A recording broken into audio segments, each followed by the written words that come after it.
اعوذ باللہ من الشیطان الرجیم بسم اللہ الرحمن الرحیم فلعل تو کیا ایسا ممکن ہے کا آپ فلعل کا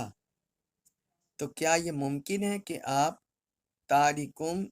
چھوڑ دیں بعد بعض حصہ ما جو کچھ یوحا وہی کیا جاتا ہے الیکا آپ کی طرف الی کا یہ اصل میں الا اور کا یہ ملا ہوتا ہے الی طرف کا آپ کے فلعل کا تارکم بعد ما یوحا الیکا بھلا کیا یہ ممکن ہے کہ آپ اس میں سے کچھ چیز چھوڑ دیں جو آپ کی طرف وحی کیا گیا ہے وَضَائِقُمْ اور تنگ ہونے لگے بھی اس سے صدر کا آپ کا سینہ اطہر وَضَائِقُمْ بھی صدر کا اور اس سے آپ کا سینہ اطہر تنگ ہونے لگے ان یقولو اس وجہ سے ان یہ کہ یقولو وہ کہتے ہیں لولا کیوں نہیں انزلا نازل کیا گیا علیہ اس پر یعنی اس رسول پر کنزن کوئی خزانہ ان یقولو لولا انزل علیہ کنزن اس خیال سے کہ وہ کفار کہتے ہیں کہ اس رسول پر کوئی خزانہ کیوں نہیں اتارا گیا او یا جاء یہاں کیوں نہیں یہاں بھی محذوف ہے او یا کیوں نہیں جاء آیا معہو مع ساتھ ہو اس کے ملکن کوئی فرشتہ او جاء معہو ملکن یا اس کے ساتھ کوئی فرشتہ کیوں نہیں آیا انما اب اس کا جواب آ رہا ہے انما صرف انت آپ نذیر ڈر سنانے والے ہیں انما انت نذیر آپ تو صرف ڈر سنانے والے ہیں کسی کو دنیاوی لالچ یا سزا دینے والے نہیں واللہ اور اللہ علی اوپر کلی ہر شیء چیز کے وکیل نگہبان ہے واللہ علی کل شیء وکیل اور اللہ ہر چیز پر نگہبان ہے اس آیت مبارکہ میں اللہ تعالی نے کافروں کے ایک شبہ کا ایک اعتراض کا ذکر کیا ہے اور پھر اس کا جواب دیا ہے جس طرح ہم پچھلی آیتوں میں بھی پڑھے ہیں کہ اللہ تعالیٰ کی ذات کے بارے میں اور حضور صلی اللہ علیہ وسلم کی رسالت پر ان کے اعتراض کا ذکر ہوا اور اللہ تعالیٰ نے جواب دیا اب اس آیت مبارکہ میں بھی حضور صلی اللہ علیہ وسلم کی دل جوئی اور تسلی کیا اللہ تعالیٰ نے ان کے اعتراضات کے جواب پر وہ سمجھتے تھے دراصل وہ یہ سمجھتے تھے کہ جو کوئی بھی لیڈر ہے کوئی بھی نبی ہے کوئی بھی ہمارے اندر ہادی ہے ہدایت دینے والا اس کو دنیاوی لحاظ سے مالدار ہونا چاہیے اس کے پاس مال ہو منصب ہو سرداری ہو اور وہ کوئی سیٹ ہو کوئی تاجر ہو بڑا ایک غنی مالدار ہو تو وہ کہتے تھے کہ یہ حضور صلی اللہ علیہ وسلم ان کے پاس تو اتنا مال بھی نہیں ہے مال و دولت کے انبار بھی نہیں ہے تو وہ کہتے تھے نہ ان کے پاس مال و دولت ہے اور جس کی طرف یہ دعوت دے رہے ہیں اللہ کی طرف تو اللہ کی طرف سے کوئی مؤید فرشتہ بھی ان کے ساتھ نہیں اتارا گیا جو ان کی تائید کرنے والا ہو تو اس طرح کے وہ اعتراضات کرتے، آقا علیہ الصلوۃ والسلام کو پریشان کرتے۔ اس سے ان کا مقصد کیا ہوتا کہ حضور صلی اللہ علیہ وسلم تبلیغ دین سے رک جائیں، اللہ کے احکام کی دعوت دینے سے رک جائیں، اور جو ان کے معبودان باطلہ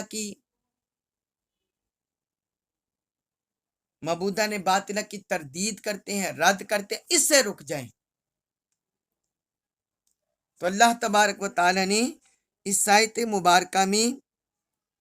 کفار کے ان اعتراضات کو بھی رد کیا اور اپنے حبیب مکرم صلی اللہ علیہ وسلم کی دل جوئی کی اور تسلی دی۔ فرمائے فلا اللہ کا، تو کیا آپ سے ایسا ممکن ہے؟ یہ جو اللہ لفظ ہے، اللہ، اس کا مطلب توقع کے لیے آتا ہے کہ کسی بندے سے کوئی امید لگا لینا، کسی بندے سے توقع کر لینا۔ جو کفار ہیں، مشرکین ہیں، وہ حضور صلی اللہ علیہ وسلم کے خلاف بڑا پراپوگنڈا شد و مت سے کرتے،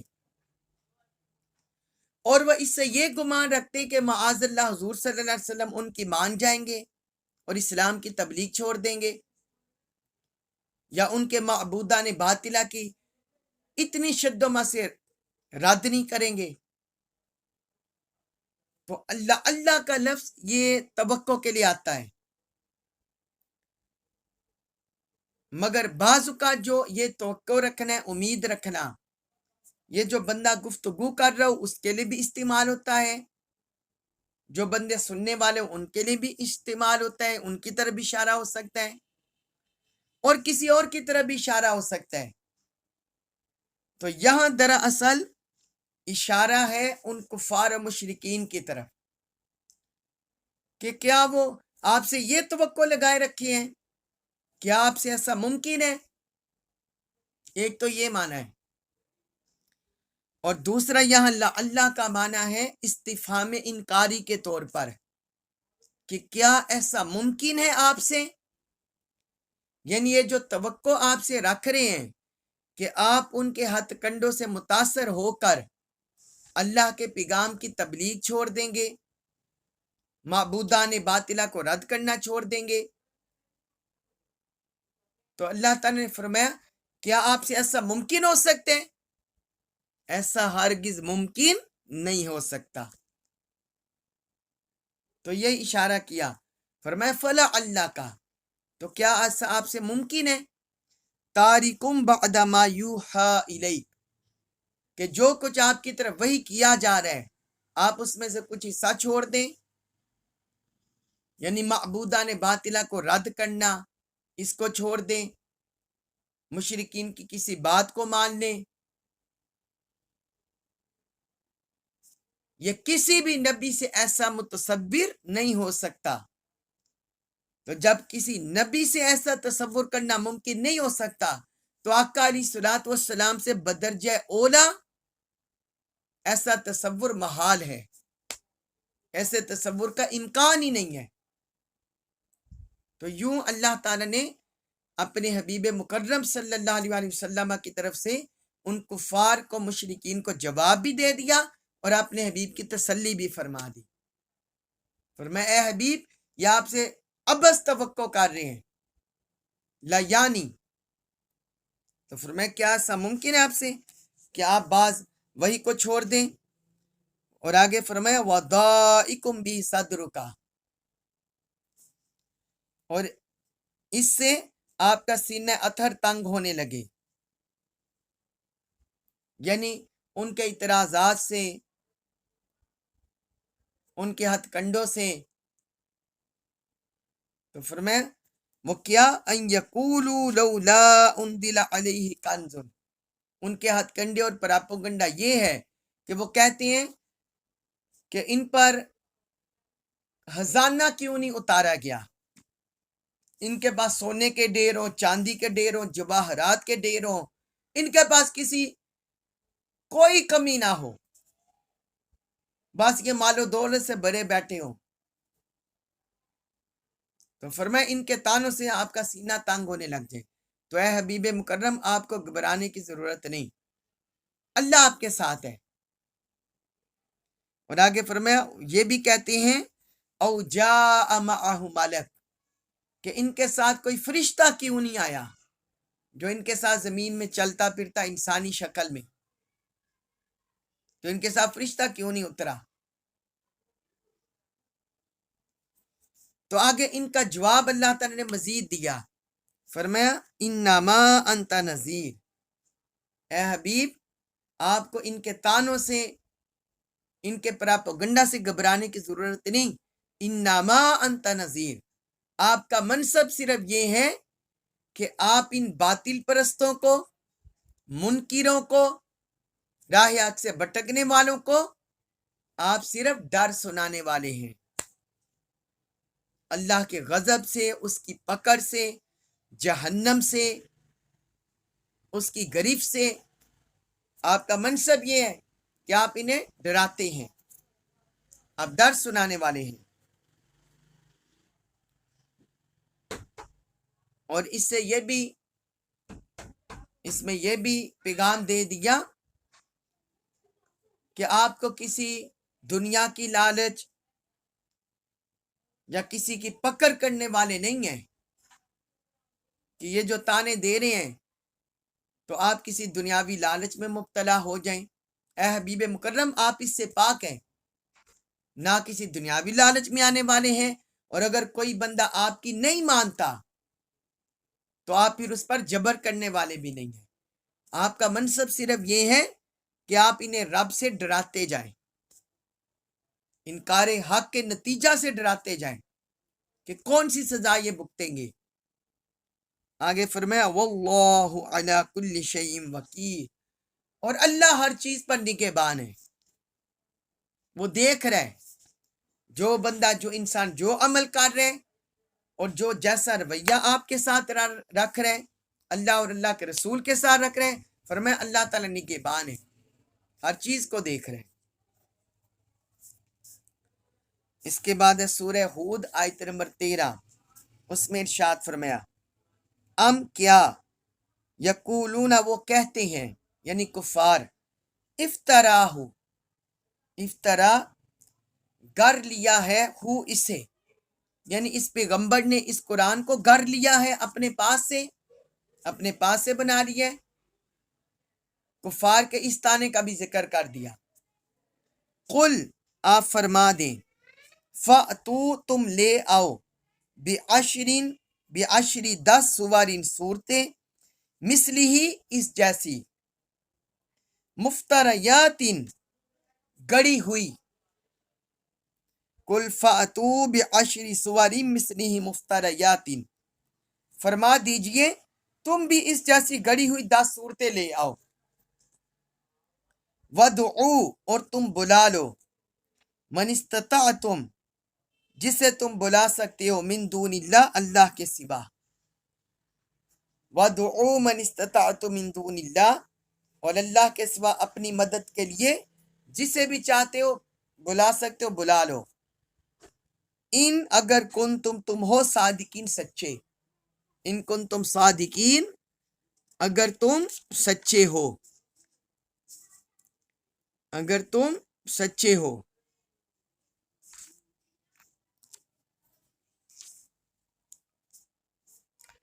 اب اس آیت مبارکہ میں اللہ رب العزت نے ان کے ایک اور اعتراض کا حضور صلی اللہ علیہ وسلم پر ذکر کر دیا اور اس کا جواب بھی دے دیا ہے۔ فرمایا ام یقولون افترا، کیا کفار یہ کہتے ہیں کہ پیغمبر نے اس قرآن کو گھڑ لیا ہے، اس قرآن کو اپنے پاس سے بنا لیا ہے؟ وہ یہ سمجھتے تھے کہ یہ جو وحی آ رہی ہے اور حضور صلی اللہ علیہ وسلم سارے انسانوں کو دعوت دے رہے ہیں، یہ انہوں نے اپنے پاس سے بنا لیا ہے، تو معاذ اللہ اس طرح اپنے لوگوں کو گمراہ کرتے، راہ حق سے دور کرتے۔ تو اس اعتراض کا ذکر اللہ تعالیٰ نے اس آیت مبارکہ میں کر دیا اور ساتھ جواب دے دیا، قل فَأْتُوا بِعَشْرِ سُوَرٍ مِثْلِ مفتریات، اے حبیب آپ ان سے فرما دیں کہ تم اس کی مثل کوئی سی 10 صورتیں لے آؤ گڑی ہوئی جو تم نے اپنے پاس سے بنائی ہو، اپنے پاس سے گڑی ہوئی 10 صورتیں لے آؤ۔ اور آگے فرمائے صرف تم ہی نہیں، وَدْعُوا مَنِ اسْتَطَعْتُم مِّن دُونِ اللَّهِ، جو اللہ کے علاوہ جنہیں بھی تم بلا سکتے ہو انہیں بھی بلا لو، اپنی مدد کے لیے، اپنی تائید کے لیے، اپنے ساتھیوں کو اپنے ساتھ بلا لو۔ 10 صورتیں اپنے پاس سے بنا لو، کوئی گھر لو، ان کنتم صادقین، اگر تم سچے ہو اپنے دعوے میں۔ تو قرآن نے کھلا چیلنج دے دیا، کلام پاک کے معجزہ ہونے کی صداقت کو ظاہر کرنے کے لیے، قرآن پاک کی عظمت کو ظاہر کرنے کے لیے، اپنے نبی کی رسالت اور نبوت کی صداقت کے لیے قرآن نے چیلنج کر دیا، اللہ تعالیٰ نے چیلنج کر دیا کہ اس جیسی اپنے پاس سے گڑی ہوئی 10 صورتیں بنا کر لیا، اپنے حمایتوں کو بھی ساتھ شامل کر لو۔ قرآن میں بعض مقامات پر سورت بنی اسرائیل آیت نمبر 88، اس میں اللہ تعالیٰ نے پورے قرآن کا فرمایا ہے، سارے جن و انس کو، کہ فرمایا اگر اس قرآن جیسا کوئی بنا کر لے سکتے ہو، لا سکتے ہو، لاؤ، لے آؤ۔ اسی طرح سورت طور میں بھی فرمایا فَلْيَأْتُوا بِحَدِيثٍ مِثْلِهِ، کہ اس جیسی بات بنا کر پیش کر دو۔ اور سورت بقرہ، سورت البقرہ آیت نمبر 23 اور سورہ یونس آیت نمبر 39، اس میں اللہ تعالیٰ نے یہاں تک انہیں چیلنج دے دیا کہ اس جیسی کوئی ایک صورت بنا کر لے آؤ، قرآن پاک جیسی ایک صورت بنا کر لے آؤ۔ تم اپنے آپ کو بڑے فصیح و بلیغ سمجھتے ہو، عربی زبان میں ماہر سمجھتے ہو، بڑے نقاد بنتے ہو عربی لغت پر، اور تمہیں اپنی زبان پر بڑا ناز ہے۔ اگر تم سمجھتے ہو کہ یہ قرآن انہوں نے اپنے پاس سے گھر لیا ہے، تو قرآن نے پھر وقتاً فوقتاً انہیں چیلنج دیا، کبھی قرآن جیسا قرآن لانے کا چیلنج دیا، قرآن کی مثل، کبھی 10 صورتوں کا، کبھی ایک صورت کا، جیسے جیسے حالات ہوئے قرآن نے چیلنج کر دیا، قرآن نے انہیں چیلنج کر دیا کہ لے آؤ، ان کنتم صادقین، اگر تم سچے ہو۔ نہ وہ حضور کے دور میں قرآن جیسا بنا سکے، نہ 10 صورتوں جیسا، نہ ایک صورت جیسا، اور نہ 1400 سال میں بنا سکے، نہ آئندہ بنا سکیں گے، کیونکہ یہ اللہ کا کلام ہے، یہ کسی بشر کا، انسان کا کلام نہیں ہے، یہ معانی اور مفاہیم کا بے کنار سمندر ہے، اللہ کی انوار و تجلیات کا ایسا سمندر ہے جس کا کوئی کنارہ ہی نہیں ہے، پہلے بھی حاصل و نامراد ہوگے، اب بھی نامراد ہے اور قیامت تک رہیں گے۔ یہ قرآن نے کھلا چیلنج کر دیا۔ اس میں قرآن کے چیلنج میں، قرآن کی حقانیت اور صداقت میں حضور صلی اللہ علیہ وسلم کی نبوت اور رسالت کی صداقت اور حقانیت بھی واضح ہے۔ اس کے بعد فرمایا، اس کا مضمون بھی اگلے کا آیت کا اس کے ساتھ ملتا ہے، وہ بھی ہم پڑھ لیتے ہیں۔ سورہ ہود آیت نمبر 14، اس میں فرمایا فَإِن لم پس اگر نہ، فَإِن لم یہ سر فَإِن لم تھا تو ملا ہوا ہے، نون لام کے ساتھ ملا ہوا ہے، فَإِن لم پس اگر نہ، یستجیبو وہ قبول کریں تمہاری بات، لکم لالیکم تمہارے، اے مسلمانوں، فَإِن لَمْ يَسْتَجِيبُوا لَكُمْ سو اگر وہ تمہاری بات قبول نہ کریں، تمہارے چیلنج کو قبول نہ کریں، فَعْلَمُوا تو تم جان لو، یقین رکھو، انما صرف بے شک، انزلہ اتارا گیا ہے، بعلم اللہ اللہ کے علم سے۔ تو تمہیں یہ یقین رکھنا چاہیے کہ یہ قرآن اللہ کے علم سے اتارا گیا ہے، وَأَن الہ وَأن اور یہ کہ لا نہیں ہے الہ کوئی معبود الا مگر ہوا وہی وَأَن الہ الا ہو اور یہ کہ اس کے سوا کوئی معبود نہیں فہل بس کیا انتم تم رہو گے مسلمون اسلام پر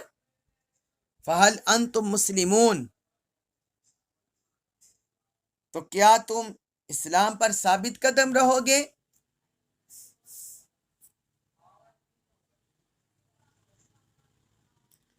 اب اس آیت مبارکہ میں اللہ رب العزت نے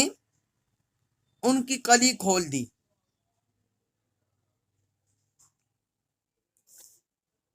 ان کی جو حقیقت کو انہوں نے چھپا رکھا تھا اپنے پراپوگنڈا میں اپنے الزامات میں خود ساخت الزامات میں اعتراضات میں جو انہوں نے حقیقت کو چھپا رکھا تھا اللہ نے اس سے پردہ اٹھا دیا فرمایا وہ اس کی مثل لا تو نہیں سکتے ہرگز نہیں لا سکتے جس طرح سورۃ البقرہ میں جب یہ چیلنج دیا تو اس میں واضح طور پر فرما دیا اس میں اللہ تعالیٰ نے واضح طور پر فرما دیا فَإِن لَّمْ تَفْعَلُوا وَلَن تَفْعَلُوا کہ اگر تم نہ کر سکو اور ہرگز نہ کر سکو گے تو یہاں بھی یہ فرما دیا فَإِن لَّمْ يَسْتَجِيبُوا لَكُمْ اگر وہ تمہاری بات پوری نہ کر سکے قبول نہ کر سکے تمہارے چیلنج کو قبول نہ کر سکے یعنی وہ اس کی مثل لا تو نہیں سکتے نہ ایک سورت نہ 10 صورتیں نہ پورا قرآن تو پھر اللہ تعالی نے فرمایا فَعْلَمُوا أَنَّمَا أُنزِلَ بِعِلْمِ اللَّهِ تو پھر تم یہ یقین رکھو کہ یہ اللہ کی طرف سے اتارا ہوا کلام ہے تمہیں ان کی ناکامی پر اپنے ایمان پر ناز کرنا چاہیے اس قرآن پر کلام پاک پر اور اللہ کے رسول صلی اللہ علیہ وسلم کی نبوت اور رسالت کی صداقت پر تمہیں ناز ہونا چاہیے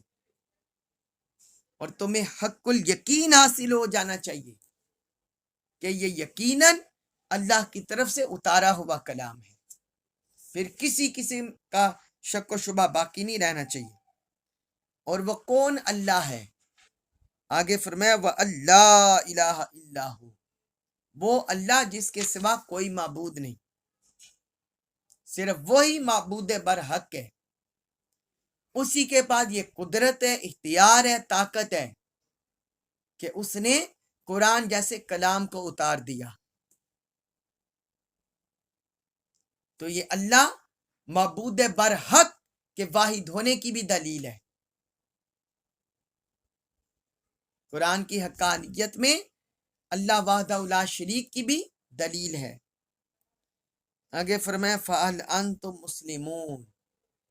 سو کیا اب تم اسلام پر ثابت قدم رہو گے اگر کسی کے دل میں کوئی شک و شبہ ہو کوئی ارتیاب ہو اب تو وہ متزلزل نہیں ہوگا اب تو اس کے قدم نہیں لرزیں گے مفسرین نے ایک تو اس کی اہل ایمان کی طرف اشارہ کیا کہ اس سے مراد اہل اسلام ہے ان کی طرف ان سے یہ خطاب ہے اور دوسرا بعد مفسرین نے اس سے مراد کفار بھی لیے تو اس کے ضمن میں یہ بنے گا ترجمہ فعلن تو مسلمون تو کیا اب بھی تم اسلام لانے والے نہیں ہو جب اتنی حقانیت تمہارے سامنے آشکار ہو گیا ظاہر ہو گیا ہے تو کیا اب بھی تم منکر رہو گے اب بھی اللہ کے فرما بردار نہیں بنو گے تو اس چیلنج میں اللہ تعالی نے اپنی ذات کی صداقت اپنے رسول کی صداقت اور کلام پاک کی صداقت کو بیان فرما دیا اللہ تبارک و تعالی سے دعا ہے کہ مشرکین منکرین کفار کے جتنے پراپوگنڈا ہیں اہل اسلام کے بارے میں قرآن کے بارے میں اللہ اور اللہ کے رسول صلی اللہ علیہ وسلم کی ذات کے بارے میں اللہ تعالی ہماری اس سے حفاظت فرمائے ہمیں قرآن مجید کا کامل فہم نصیب فرمائے اور ہمیں اس پر عمل پیرا ہونے کی توفیق عطا فرمائے وما علی الا البلاغ المبین